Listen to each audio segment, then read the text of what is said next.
dengan segala rangkuman hakikatnya. Dan bagi Rajendra, pemaknaan ayat tersebut bisa berarti, dan dia berada dalam nafsumu, tetapi engkau tidak melihat dia. Dengan hukum-hukum dari sastra Pangruat, semacam itulah mereka yang sudah merangkum makna Rajendra akan terangkum dengan sendirinya ke dalam hakikat. La tataharraka dzarratin illa biiznillah. Tidak ada yang bergerak kecuali dengan perintah dan izin Allah. Pun dia terangkum dalam makna la haula wala quwwata illa billahil aliyil azim.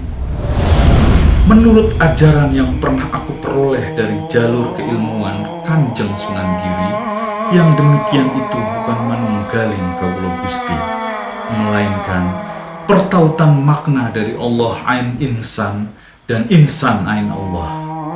Tetapi perlu engkau pahami bahwa hakikat Allah ain insan tidak bisa secara sembrono ditafsirkan dengan kerangka pemikiran awam, apalagi dengan pola pemikiran otak-atik matuk yang diliputi hawa nafsu.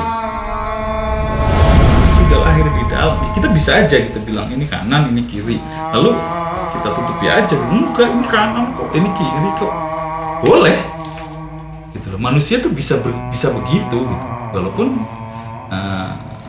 kodratnya kita dalam batinnya, kita dalam nafsnya kita mengatakan bahwa ini kanan, ini kiri, seperti itu Pak Kanda. Atau ini baik, ini buruk, ini atas, ini bawah, seperti itu. Tapi seringkali kita menutupi itu semua gitu loh. Oh enggak, ini bawah, ini atas gitu. Bisa aja begitu. Seperti itu. Nah, kalau misalnya tidak ada manusia, itu semua tidak ada gitu. Tidak ada baik buruk, yang hak yang batil tidak ada gitu. Kanan kiri, depan belakang itu tidak ada. Kenapa ada itu semua? Karena ada pembedanya, ada furqonnya.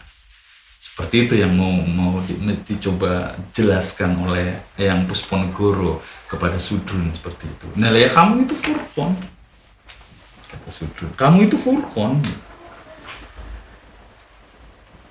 Secara tadi kalami nafsi pada kanca. Nah, habis itu pelan-pelan lanjut gitu.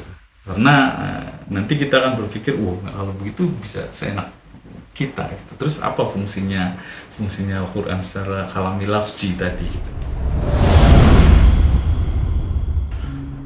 Para kanca misteri Timur Bumi, kali ini kita akan melanjutkan kembali proses pendalaman sebuah ilmu purba, yaitu Sastra Jendra Hayuningrat Pangruating Diu, yang kita meminjam dari alam pikir dan keilmuan Kiai Haji Agus Sunyoto melalui karyanya, sebuah novel yang diberi judul Sastra Jendra Hayuningrat Pangruating Diu para kanca.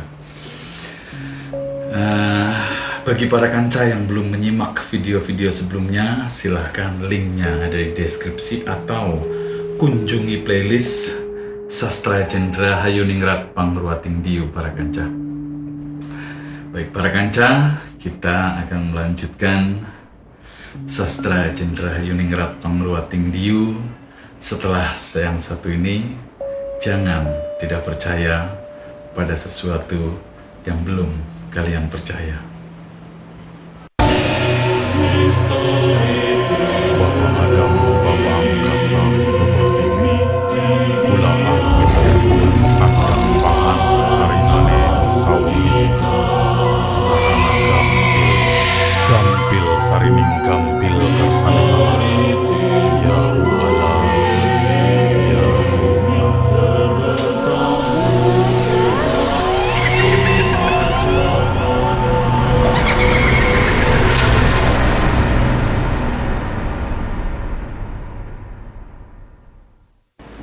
Di video sebelumnya kita sudah sampai loka Diu para kanca, yang mana yang Pusponegoro yang merupakan leluhurnya Sudrun memberi wedaran perihal sastra Jendrayuningrat Pangruating Diu ini para kanca. Nah, sastra Jendrayuningrat Pangruating Diu ini terdiri dari 3 alam atau disebut sebagai triloka para kanca. Nah, di video sebelumnya kita sudah sampai loka Diu para kanca yang merupakan alam bawah seperti itu. Nah, sekarang kita akan lanjut ke loka selanjutnya, yaitu Rajendra Hayuningrat para kanca. Rajendra berarti raja atau khalifah atau wakil al-malik, yaitu raja di dunia yang mewakili maharaja di raja alam semesta. Sedang Hayuningrat bermakna pemelihara jagat dunia, baik jagat ageng maupun jagat alit, baik jagat yang zahir maupun jagat yang batin. Mereka yang disebut Rajendra itulah manusia-manusia sempurna atau al-insan al-kamil yang telah menemukan jati dirinya dalam kesadaran sir al-haq, sehingga menyadari bahwa dirinya tercipta dari satu nafs yang terangkai dalam makna min nafsin wahidah. Demikian kata yang Pusponegoro atas penjelasan yang Pusponegoro atas pertanyaannya dari Sudrun di video sebelumnya para kanca. Kita ulang sekali lagi para kanca perihal Rajendra Hayuningrat.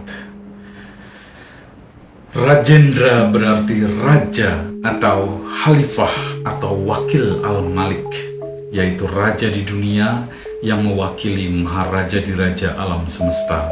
Sedang Hayuningrat bermakna pemelihara jagat dunia para kanca, baik jagat ageng maupun jagat alit, baik jagat yang zahir maupun jagat yang batin.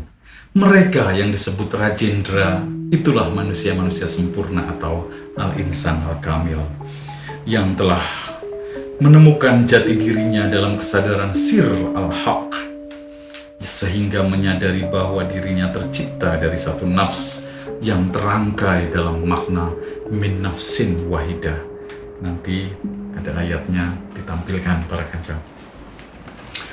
Ketahuilah, oh anak, bahwa untuk menjadi al-insan al-kamil itu atau Rajendra Hayuningrat bukan pekerjaan ringan, sebab perjalanan dari Diu menuju ke Rajendra harus melampaui 7 samudra, 7 gurun, 7 lembah, 7 buana, 7 langit yang tak pernah diketahui batas-batasnya.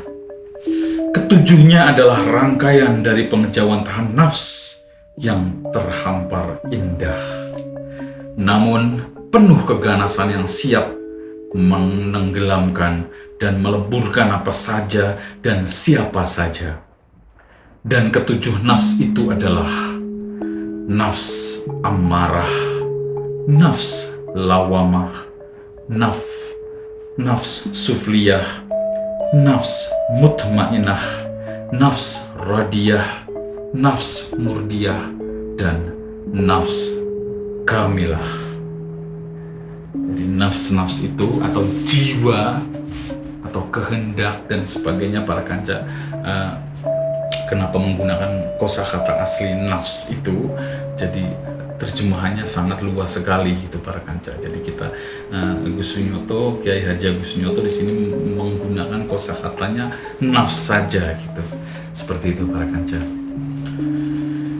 Jadi ketujuh itu adalah nafs amarah. Jadi kalau kita imajinasikan itu kan di situ Kiai Haji Agus Sunyoto itu mengimajinasikannya itu sebagai 7 samudra, 7 gurun, 7 lembah, 7 buana, 7 langit gitu, yang batasannya tuh nggak ketahuan gitu. batasannya itu tidak terasa di mana ini sekarang lagi ada di ruang mana, ini sekarang lagi ada di ruang mana, ini sekarang lagi ada di ruang mana gitu para kanca. Dan kalau kita kontemplasi gitu ya ke dalam diri gitu, tatkala kita sedang merisaukan perihal matematika, kita berada di nafs mana, berada di ruang mana gitu. Lalu ketika kita dalam keadaan menggebu untuk sesuatu, kita berada di ruangan mana. Ketika kita sedang merendah ke titik terendah dengan berbagai keluh kesah, kita berada di titik mana. Ketika kita berasa mendekatkan diri kepada Sang Khalik, kita berada di ruang mana. Nah, ruang-ruang itu batasannya tidak jelas gitu para kanca. Dan kalau dalam konteks sastra Jendra ini, ketika dalam keadaan syahwat atau birahi itu berada dalam ruang yang mana, nanti dijelaskan gitu. Ketika ruang ini on, ruang ini off. Ketika ruang ini on, ketika ruang ini off, maka ruang ini yang akan on, dan seterusnya dan seterusnya. Jadi racikan-racikan itu seperti itu para kanca. Dan itu diimajinasikan oleh Kiai Agus Sunyoto itu dengan 7 samudra, 7 gurun, 7 lembah, 7 buana, 7 langit, seperti itu para kanca. Yaitu tadi nafs amarah, nafs lawama, nafs sufliyah, kemudian nafs mutmainah, nafs radiyah, nafs murdiyah, nafs kamilah, seperti itu para kanca. Kita lanjut wejangnya Eyang Pusponegoro terhadap cucunya gitu, terhadap anak turunannya, yaitu Sudrun. Sastra Pangruat adalah rangkaian hukum-hukum yang zahir maupun yang batin. Jadi sastra Pangruat itu adalah hukum-hukum, rangkaian hukum-hukum yang zahir maupun yang batin para kanca. Yang tidak saja menghukumi perjuangan diri atau yang tidak saja menghukumi perjuangan dari Diu menuju Rajendra, melainkan menghukumi pula makna mata rantai antara Diu hingga ke Rajendra. Jadi bukan proses menuju dari Diu ke Rajendra saja gitu, tapi mata rantainya pun gitu,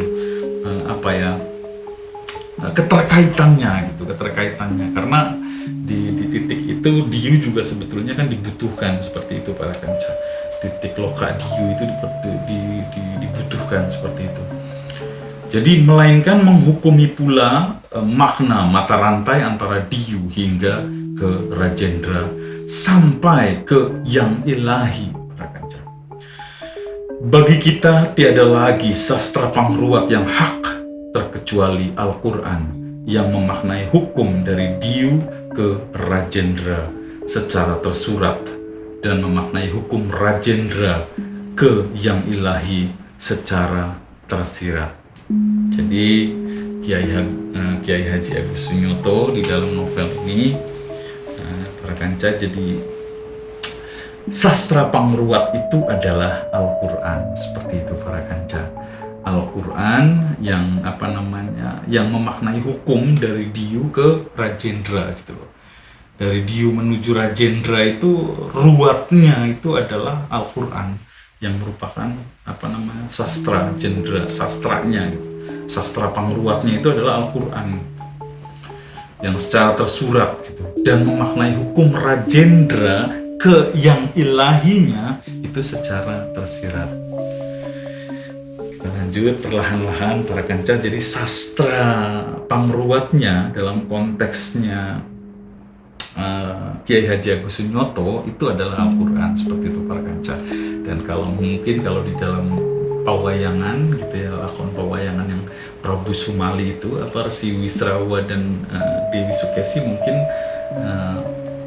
sastra Pangruatnya apa gitu kan, kita tidak mengerti. Tapi dalam konteksnya Kiai Haji Agus Sunyoto adalah sastra Pangruat itu tidak lain adalah Al-Quran. Nanti dijelaskan lebih rinci di depan para kanca. Bagaimana keterkaitan antara sastra Pangruat secara zohir sama sastra Pangruat secara batin gitu para kanca. Kita lanjut wejangnya yang Pusponegoro terhadap Sudrun di alam dimensi yang lain ketika Sudrun ketarik sama daya magisnya kalam-kalam di komplek pemakaman leluhurnya itu para kanca. Berikutnya kita lanjut perlahan-lahan para kanca. Karena semua itu, oh anak, satu ayat dari sastra Pangruat yang berbunyi wafil anfusikum afala tafsirun. Nanti ayatnya ditampilkan. Bisa ditafsirkan secara tersurat dan secara tersirat dengan segala rangkuman hakikat. Dengan segala rangkuman hakikatnya. Dan bagi Rajendra, pemaknaan ayat tersebut bisa berarti dan dia berada dalam nafsmu, tetapi engkau tidak melihat dia. Dengan hukum-hukum dari sastra Pangruat, semacam itulah mereka yang sudah merangkum makna Rajendra akan terangkum dengan sendirinya ke dalam hakikat. La tataharraka joratin illa biiznillah. Tidak ada yang bergerak kecuali dengan perintah dan izin Allah. Pun dia terangkum dalam makna la haula wala quwwata illa billahil aliyil azim. Kita lanjut perlahan-lahan. Ketahuilah bahwa Allah sudah menyatakan apabila dia sudah cinta akan hambanya, maka dialah yang akan menjadi pendengaran dan penglihatan hamba apabila hamba ingin mendengar dan melihat. Dan dia yang akan menjadi tangan jika hamba bekerja, dan dia akan menjadi kaki jika hamba berjalan. Dan ini sumbernya dari hadis qudsi para kanca. Demikianlah makna sastra Pangruat bagi perjuangan Diyu menuju Rajendra yang hakiki. Demikian penjelasan dari Eyang Pusponegoro para kanca. Lanjut. Nah, Sudrun sambil menyimak sambil kemudian bertanya, apakah tahap itu yang disebut manunggaling kawula Gusti, Eyang? Kata Sudrun, penuh keingintahuan. Lanjut. Lalu Eyang Pusponegoro menjawab, engkau boleh memaknai itu, tetapi menurut ajaran yang pernah aku peroleh dari jalur keilmuan Kanjeng Sunan Giri, yang demikian itu bukan manunggaling kawula Gusti, melainkan pertautan makna dari Allah Ain Insan dan Insan Ain Allah. Tetapi perlu engkau pahami bahwa hakikat Allah Ain Insan tidak bisa secara sembrono ditafsirkan dengan kerangka pemikiran awam, apalagi dengan pola pemikiran otak-atik matuk yang diliputi hawa nafsu. Jadi sini Sudrun meminta penjelaskan bahwa berarti kalau begitu ketika leburnya ketika sastra Pangruat itu sudah digemakan gitu, maka nanti Allah akan memilih hambanya yang dicintai gitu. Lalu ketika hambanya ketika ada hamba yang sudah dicintai sama Allah, maka Allah yang akan menjadi penglihatan, pendengarannya ketika hamba itu ingin melihat dan ingin mendengar. Dan ketika hamba itu sedang bekerja, maka Allah lah yang akan menjadi tangannya. Dan ketika hambanya yang dicintai itu sedang berjalan, maka Allah lah yang kakinya, seperti itu para kanca. Dan itu sumbernya dari diskusi. Nah, makanya memantik pertanyaan Sudrun bahwa berarti itu yang disebut dengan manunggaling kawula Gusti gitu. Tapi penjelasan Eyang Pusponegoro di sini berbeda gitu. Engkau boleh memaknai itu, tetapi menurut ajaran yang pernah aku peroleh dari jalur keilmuannya Kanjeng Sunan Giri, yang demikian itu bukan manunggaling kawula Gusti, Nah, akan tetapi itu pertautan makna dari Allah ain insan, insan ain Allah. Tetapi perlu engkau pahami bahwa hakikat Allah ain insan tidak bisa secara sembrono ditafsirkan dengan kerangka pemikiran awam. Jadi Allah itu ada di dalam diri manusia gitu. Jadi ketika dengan kerangka, dengan proses penyimpulan, proses proses penafsiran dan proses penyimpulannya dengan kerangka berpikirnya awam itu tidak akan bisa terbuka seperti itu para kanca menurut yang Pusponegoro gitu. Apalagi dengan otak-atik matuk, artinya yang menyambung-nyambungkan dari satu ke satu yang lain itu tidak bisa gitu. Disinilah yang dimaksud dari awal gitu, bahwa butuh kehati-hatian, butuh santai, butuh dengan enjoy seperti itu para kanca, butuh mengunyah dengan lembut perlahan-lahan gitu. Jadi artinya bukan ada satu komentar di video sebelumnya gitu ya, bahwasanya konon penyampaiannya bertele-tele perlahan-lahan seperti pejabat yang sedang bicara gitu. Saya menyampaikannya seperti itu, tapi sebetulnya ya memang seperti itu karena memang kebutuhannya itu memang perlahan-lahan seperti itu para kanca. Jadi ya mungkin itu kebiasaan saya gitu. Nah di sini semerdeka mungkin para kanca kan, tetapi tadi basicnya adalah santai, tenang, jangan terlampau cepat menelan gitu. Jadi tetap berada di genggaman dulu gitu, seperti itu para kanca. Nanti yang akan menjadi sari-sari itu dengan sendirinya akan terfilter seperti itu para kanca. Karena keilmuan ilmu seperti itu kan kita meminjam dari bahu ke bahu seperti itu para kanca. Jadi ketika kita dari satu bahu lalu kita langsung melahap dan menelan, itu ya kalau analoginya itu, kalau bercandaannya itu nanti sakit perut para kanca. Jadi perlahan-lahan, tenang, mengalir tapi tidak hanyut, gitu, santai, dan ada tidak menabiri diri dengan satu keilmuan sebelumnya gitu. Jadi terbuka santai dan perlahan-lahan. Nah, kemudian Sudrun bertanya lagi para kanca, dengan cara apa dan dengan cara bagaimana saya bisa menafsirkan dan memaknai ungkapan-ungkapan seperti Allah ain insan ya, kata Sudrun gitu.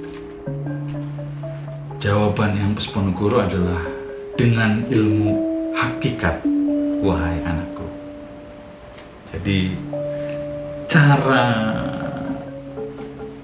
masuknya itu dengan ilmu hakikat, cara menyelamnya itu dengan ilmu hakikat, seperti itu menurut yang Pusponegoro. Dengan ilmu hakikat, nah gitu. Ibarat pengungkapan Syekh Siti Jenar tentang panggilan atas dirinya, di mana beliau berkata bahwa Syekh Siti Jenar tidak ada, yang ada adalah Allah. Yang oleh pemikiran orang kebanyakan sudah jauh disalah tafsirkan. Bahkan dengan sembrono orang langsung menuduh bahwa Syekh Siti Jenar telah sesat dan mengaku dirinya sebagai Allah. Itu semua jauh dari pemaknaan yang benar. Menurut Kiai Haji Agus Sunyoto dalam novel Sastra Jendra ini seperti itu para kanca. Jadi ibarat Syekh Siti Jenar mengungkapkan ketika dipanggil oleh majelis wali gitu ya, bahwa disuruh menghadap. Nah jawaban Syekh Siti Jenar itu, oh Syekh Siti Jenar tidak ada, yang ada Allah. Nah disitu langsung disesatkan seperti itu para kanca. Nah menurut Kiai Haji Mbah Yai Haji Agus Sunyoto itu semua jauh dari pemaknaan yang benar gitu. Jadi disesatkan di atas segala macam gitu para kanca. Lalu kata Sudrun, Adakah yang bisa saya peroleh dari pemaknaan ungkapan Syekh Siti Jenar berdasarkan ilmu hakikat, wahai Eyang? Tahukah engkau, kata Eyang Pusponegoro, arti Adam, Al-Aqdam dalam bahasa Arab? Nah, seperti itu. Tahukah engkau arti Adam, Al-Aqdam, jadi arti Adam dan arti Al-Aqdam dalam bahasa Arab? Al-Aqdam artinya tidak ada atau ketiadaan, wahai Eyang Kiai, kata Sudrun. Jadi Sudrun sudah tahu gitu lah. Jadi dijawab sama Sudrun bahwa Al-Aqdam artinya tidak ada atau ketiadaan yang Kiai. Kalau Syekh Siti Jenar mengaku diri sebagai Bani Adam yang Aqdam, kemudian dia mengatakan bahwa dirinya tidak ada karena Aqdam sendiri maknanya tidak ada, apakah itu salah?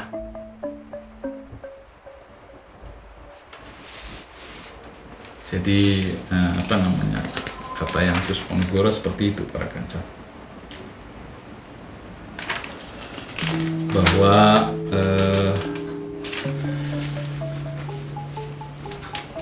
kalau artinya Al-Aqdam tadi adalah sebuah ketiadaan atau tidak ada gitu, dan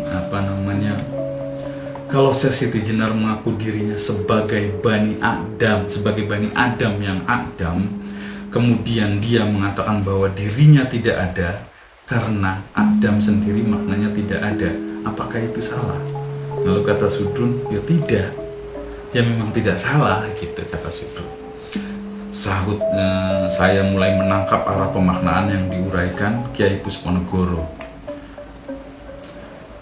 Tapi kenapa beliau harus menyatakan Aqdam? Pertanyaan Sudrun.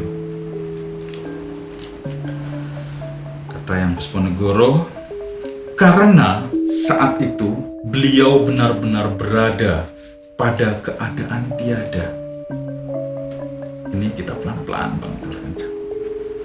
Ketiadaan yaitu berada dalam ketiadaan. Pengejauhan tahan dalam pengetahuan ilahi. Keadaan itu tidak bisa dijelaskan dengan bahasa manusia, tetapi jika suatu ketika engkau mampu mencapainya, engkau akan bisa memahami kenapa beliau berkata seperti itu. Jadi di sini dalam peristiwa ini yang ingin disuguhkan adalah sebuah peristiwa sua objek para kanca. Jadi yang mana adanya itu di dimensi rasa seperti itu. Nah, ketika berada di dimensi rasa gitu, itu tidak bisa dinarasikan seperti kita merasakan asam gitu, atau manis atau pahit. Ini bicara lidah gitu ya, peristiwa lidah gitu. Ketika kita mengejawantahkan dalam narasi gitu perihal asam, itu tidak akan setepat apa yang sesungguhnya terjadi, seperti itu para kanca. Jadi sedetail apapun narasi yang dibuat perihal rasa, itu tidak akan setepat menyuguhkan atau menggambarkan peristiwa aslinya, seperti itu. Nah, itu yang disebut sua objek gitu. Kita yang menjadi objek sekaligus kita yang menjadi subjeknya. Dan peristiwa ini sifatnya subjektif. Jadi artinya ketika satu orang menjelaskan peristiwa rasa asam dalam sebuah narasi gitu, belum tentu sama dengan narasi orang lain perihal asam itu. Seperti itu para kanca yang ingin dijelaskan di peristiwa ini gitu para kanca. Kita ulangi. Karena saat itu beliau benar-benar berada pada keadaan tidak ada, ketiadaan, yaitu berada dalam ketiadaan pengejauhan tahan dalam pengetahuan ilahi. Dia merasa tidak ada gitu, sebuah rasa tidak ada, dan bahkan ketiadaan pun tidak ada definisinya dalam dirinya gitu. Kalau dibilang tidak ada, ya apa? Kalau dibilang ada, ya apa gitu. Bahkan sama sekali tidak ada definisi di dalam sana gitu. Dan itu berada di dalam pengetahuan ilahi, pengejawantaannya tuh dalam pengetahuan ilahi gitu. Kalau kita misalnya kita mengungkapkan gitu, saya misalnya gitu ya, oh maaf saya lagi berada dalam ketiadaan. Nah itu kan berarti masih ada gitu. Ada rasa ada di sana karena saya bisa berucap saya berada dalam ketiadaan. Nah tapi tidak sesederhana itu para kanca. Makanya di sini dijelaskannya adalah keadaan pengejawantahan dalam pengetahuan ilahi. Jadi bukan dalam pengetahuan ini, seperti itu para kanca. Ketiadaan pengejawantahan dalam pengetahuan ilahi. Nah keadaan itu tidak bisa dijelaskan dengan bahasa manusia. Tetapi jika suatu ketika engkau mampu mencapainya, engkau akan bisa memahami kenapa beliau berkata seperti itu. Jadi hanya orang yang sama-sama merasakan yang akan mengiyakan dengan segenap dirinya, mengiyakan peristiwa itu. Seperti itu para kanca. Jadi analoginya misalnya orang bercerita tentang Kalimantan gitu, menarasikan Kalimantan kepada orang yang pernah ke Kalimantan itu ya mungkin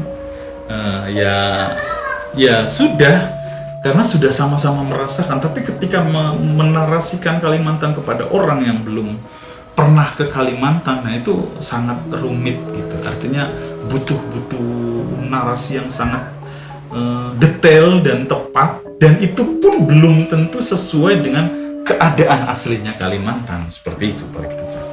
Akan tetapi ketika sama-sama orang yang sama-sama pernah ke Kalimantan, maka bahkan tidak butuh narasi lagi, sudah sama-sama senyum saja. Seperti itu para kanca. Baik para kanca, pelan-pelan kita lanjut lagi. Makanya di sini engkau akan bisa memahami kenapa beliau Syekh Siti Jenar itu berkata seperti itu, kata Eyang Pusponegoro. Kita lanjutkan. Kita lanjutkan perlahan-lahan para kanca. Nah, saat itu Sudrun menjawab para kanca.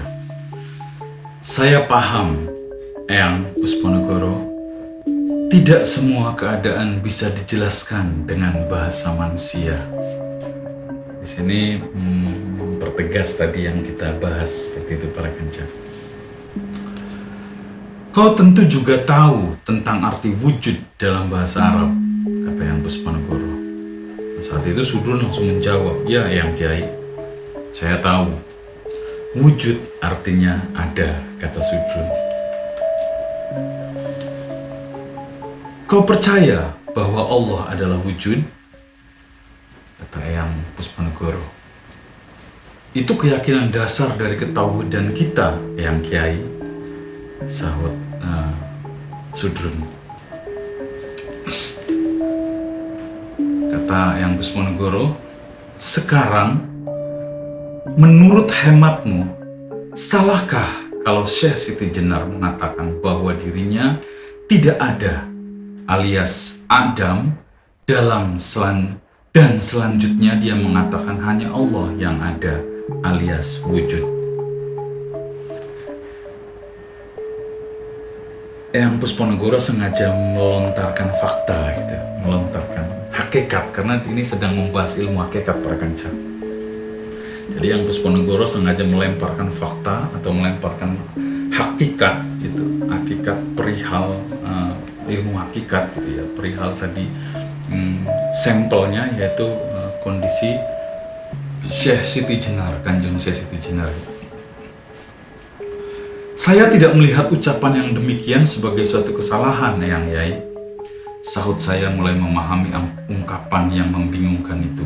Jadi sedikit perlahan-lahan Sudrun sudah mulai masuk perihal ilmu hakikat yang sedang disodorkan oleh Eyang Pusponegoro ini para kanca.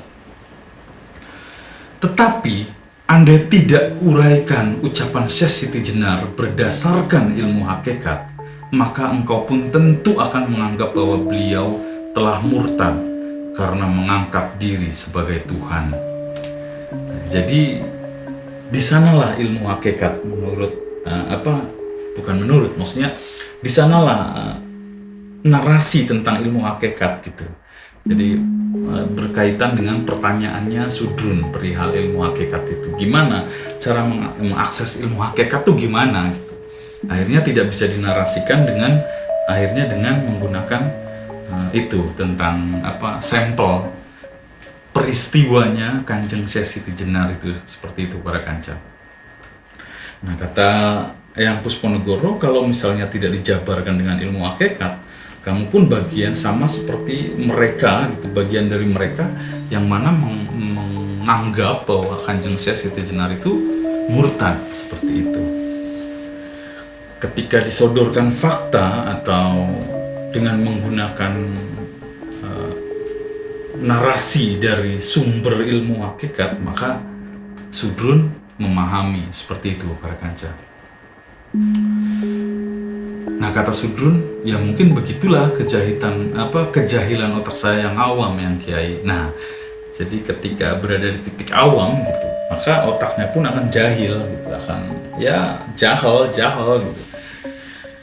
Maka menganggap itu adalah sebuah peristiwa murtad, syirik dan sebagainya, seperti itu para kanca, atau mengangkat diri sebagai Tuhan. Tapi ketika disodorkan dengan ilmu hakikat tadi oleh yang itu, maka Sudrun ikut masuk ke sana dan mengiyakan gitu.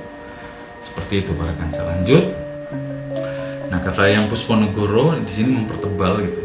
Nah, karena itu janganlah sekali-kali engkau terlalu cepat berkomentar dan jangan pula terlalu cepat menuduh seseorang, sebab kalau engkau merasa masih awam dan bodoh,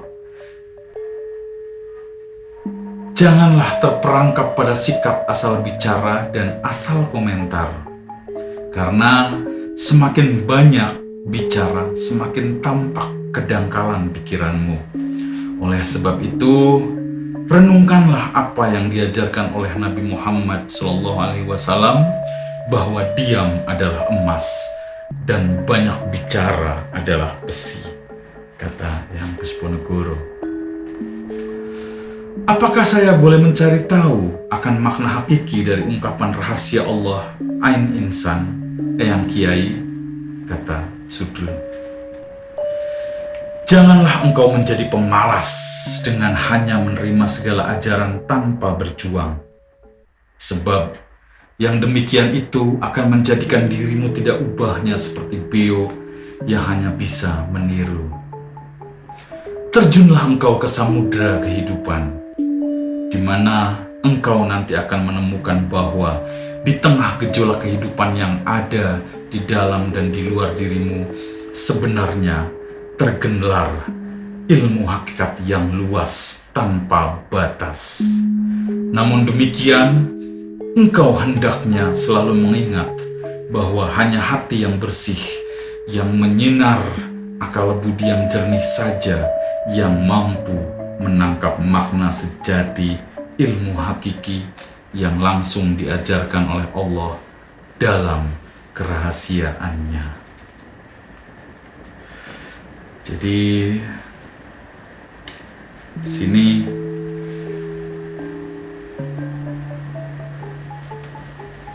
peristiwa guru dan murid pun gitu, itu direm gitu. Peristiwa guru dan murid di sini adalah belajar dan mengajar gitu. Itu di stop juga sama Eyang Pusponegoro, seperti itu para kanca. Karena untuk menghindari seperti burung beo, seperti itu para kanca.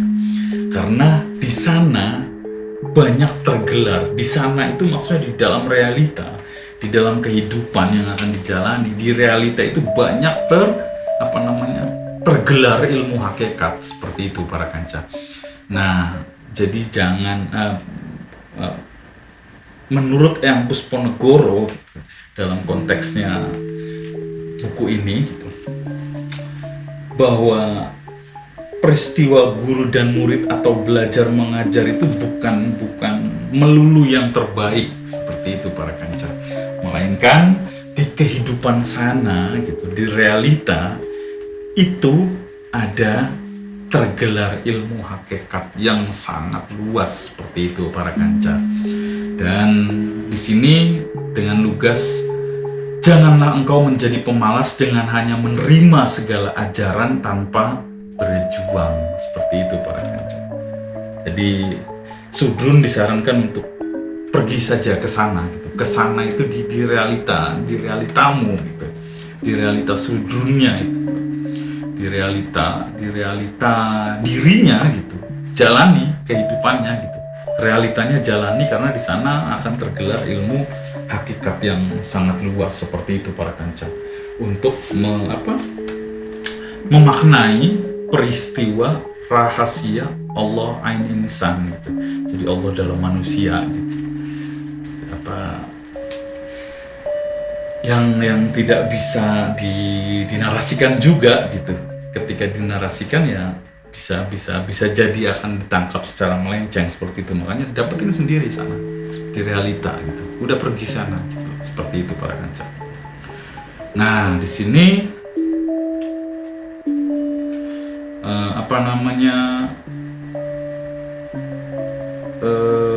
Sudrun khawatir gitu. Sudrun ini khawatir gitu para kanca.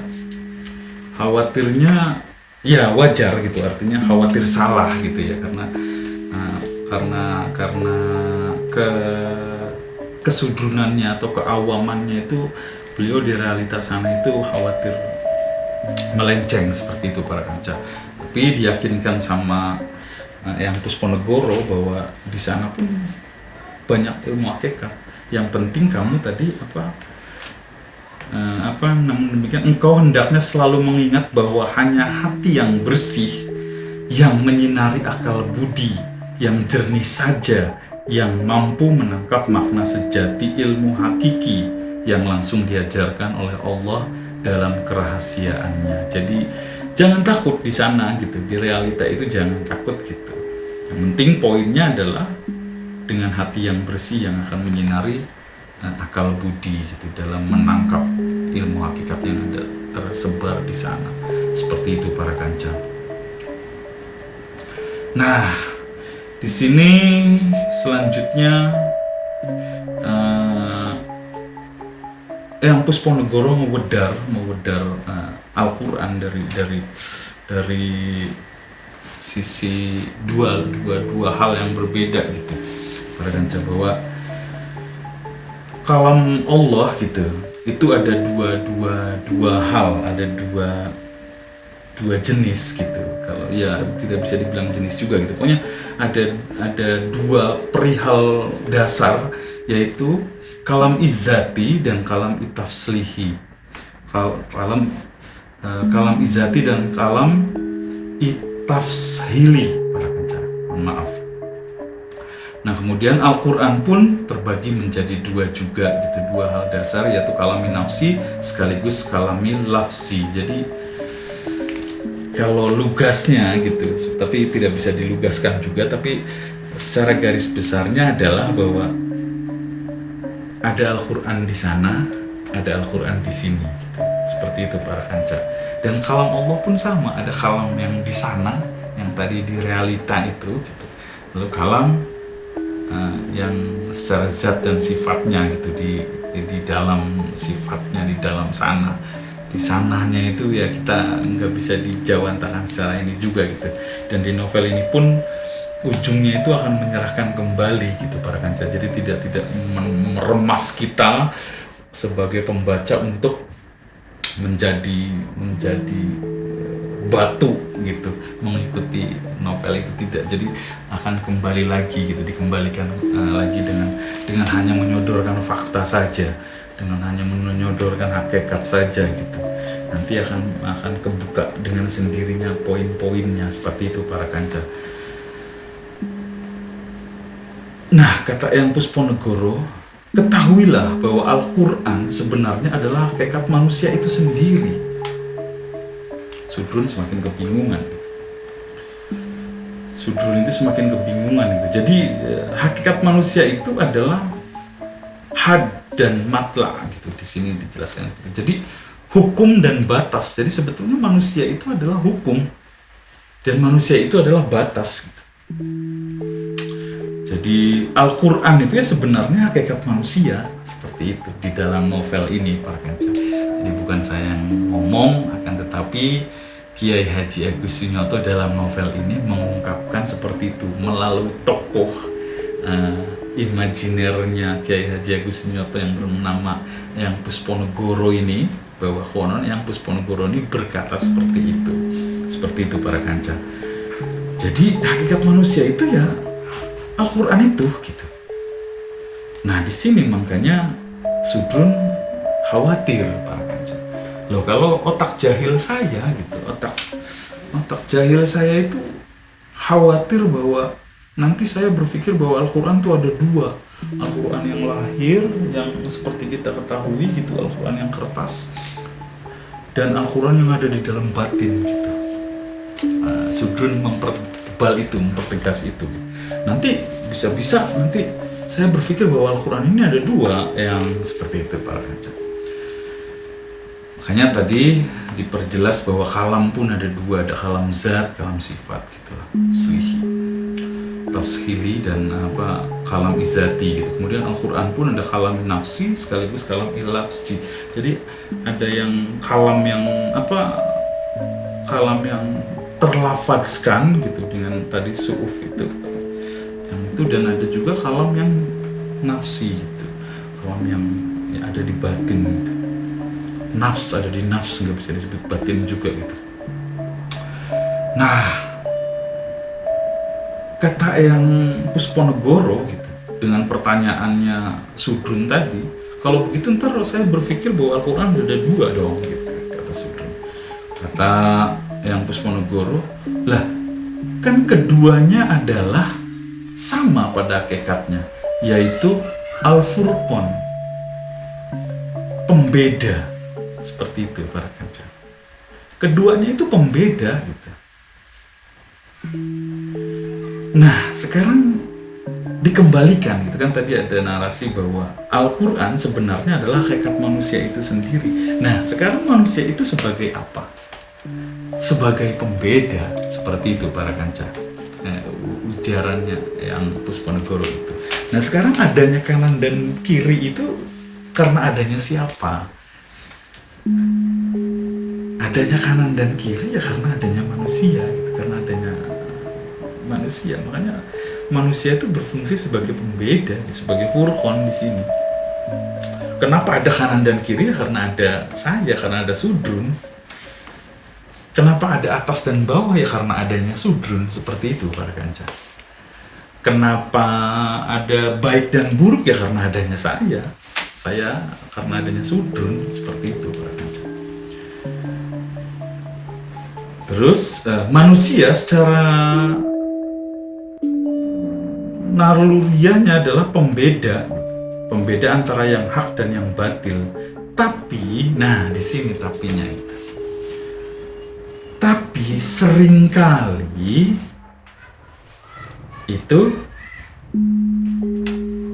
menutupi hal itu, seperti itu para kanca. Nah itu disebut sebagai kufur atau kafir atau kafir, itu menutupi sesuatu yang sudah lahir di dalam. Kita bisa aja gitu bilang ini kanan, ini kiri, lalu kita tutupi aja gitu. Enggak, ini kanan kok, ini kiri kok. Boleh gitu loh. Manusia tuh bisa begitu gitu. Walaupun kodratnya kita dalam batinnya, kita dalam nafsnya kita mengatakan bahwa ini kanan, ini kiri, seperti itu Pak kan. Atau ini baik, ini buruk, ini atas, ini bawah, seperti itu. Tapi seringkali kita menutupi itu semua gitu loh. Oh enggak, ini bawah, ini atas gitu. Bisa aja begitu. Seperti itu.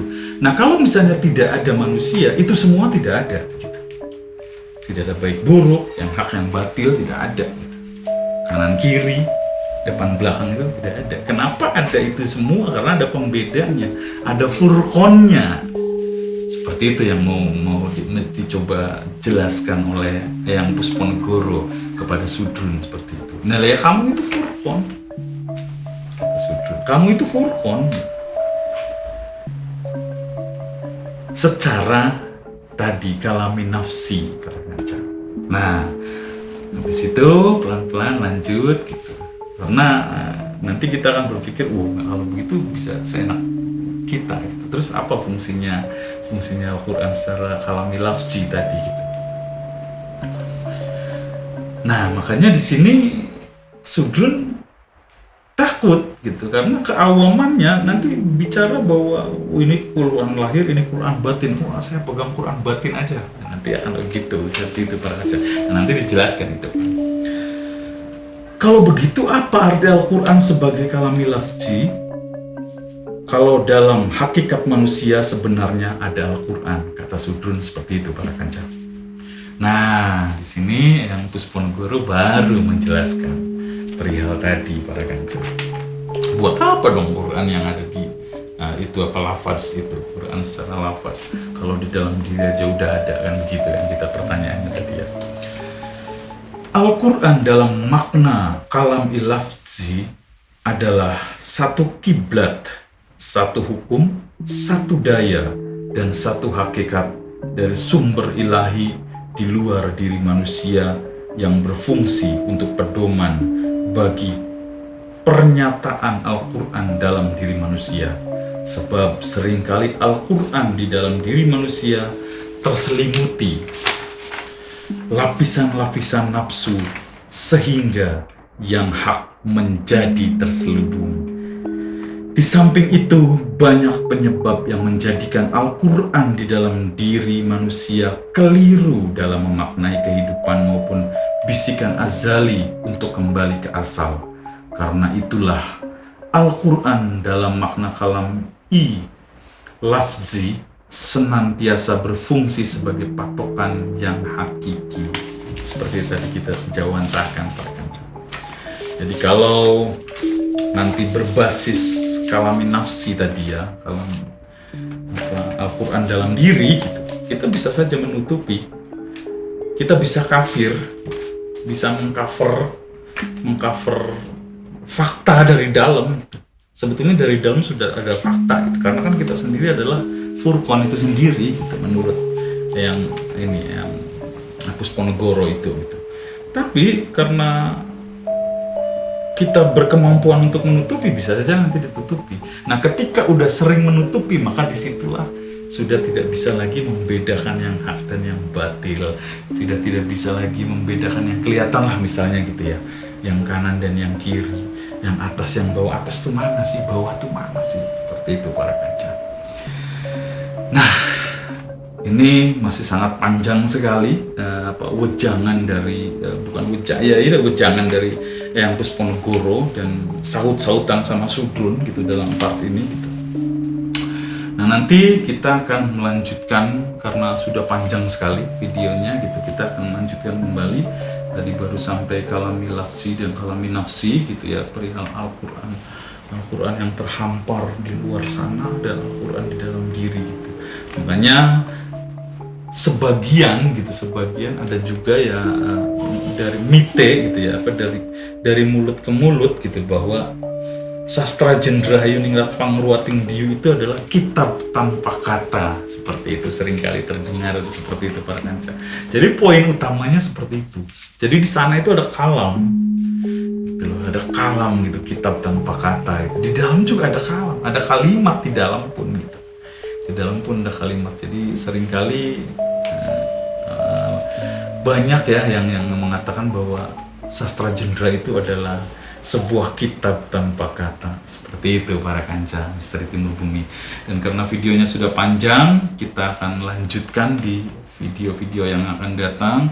Masih wejangan perihal kalam ini, masih wejangan perihal kitab ini gitu, perihal Al-Quran oleh Eyang Pusponegoro kepada keturunannya, yaitu saya Sudrun. Seperti itu para kanca. Nah para kanca, kita akan lanjutkan di video yang akan datang. Nah, perihal ini lagi-lagi kami ucapkan terima kasih sebanyak-banyaknya bagi para kanca yang sudah subscribe.